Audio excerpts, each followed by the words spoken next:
Hi friends, திருநெல்வேலியில் பொருட்காட்சி போட்டிருந்தாங்க. அதை பார்க்குறதுக்காக தான் போயிருந்தோம். ஈவினிங் கிளம்பும்போதே 5:00 ஆயிடுச்சு. நாங்கள் போய் சேரும்போது 6:30 வரைக்கும் ஆயிடுச்சு. பட் ஓகே தான், நல்லா இருந்துச்சு. நிறைய ஃபிஷ் எல்லாம் பார்த்தோம். ஏகப்பட்ட மீன் கலர் கலராக பார்க்குறதுக்கு அவ்வளோ அழகாக இருந்துச்சு. நிறைய வெரைட்டி ஃபிஷ்ஷஸ், அப்புறம் நல்லா கலர் கலராக இருக்கக்கூடியதெல்லாம் நல்லா அவள் பார்த்து என்ஜாய் பண்ணா. ஃபஸ்ட் டைம் இவ்வளோ ஃபிஷ்ஷை மொத்தமாக பார்க்குறாள்ல. ஃபைனலாக கடற்கன்னி அவங்களையும் பார்த்தாச்சு. ஆக்சுவலி ஒரு குட்டி இடம் அப்படின்னாலுமே பார்க்குறதுக்கு அழகாக தான் இருந்துச்சு. அவங்களும் நிறைய ட்ரைனிங் எடுத்துட்டு தானே வந்திருந்திருப்பாங்க. கொஞ்சம் உள்ளே டைவ் பண்ணி எல்லாரையும் பார்த்து ஹாய்லாம் சொல்லிவிட்டு மறுபடியும் மேலே போய் மூச்சு எடுத்துக்கிட்டு திருப்பி வந்தாங்க. ஒவ்வொரு ஒவ்வொரு குரூப் வர வர அவங்க மேலே மூச்சு எடுத்துகிட்டு வந்துட்டு இருந்தாங்க.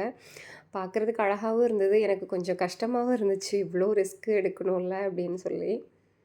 கடற்கன்னி பார்த்து முடிச்சுட்டு அப்படியே உள்ளே என்ட்ரு ஆயாச்சு. நிறைய பொருட்காட்சினால இருக்கும் இல்லையா? ஸோ ஏகப்பட்ட பொருள் வச்சுருந்தாங்க. ப்ரைஸ் தான் கொஞ்சம் ஜாஸ்தியாக இருந்த மாதிரி இருந்துச்சு. ஆனால் சத்தியமாக ஒரு பொருள் கூட வாங்கலை. எனக்கு மொபைல் கவர் வாங்கணும்னு ரொம்ப ஆசை. நிறையா டிஃப்ரெண்ட்டாக வச்சுருந்தாங்க, பட் வாங்கலை. ஹஸ்பண்ட் நான் கம்மி ரேட்டுக்கே வாங்கி தந்துடுவேன், வேண்டாம் வா அப்படின்னு சொல்லி கூட்டிகிட்டு வந்துட்டாங்க.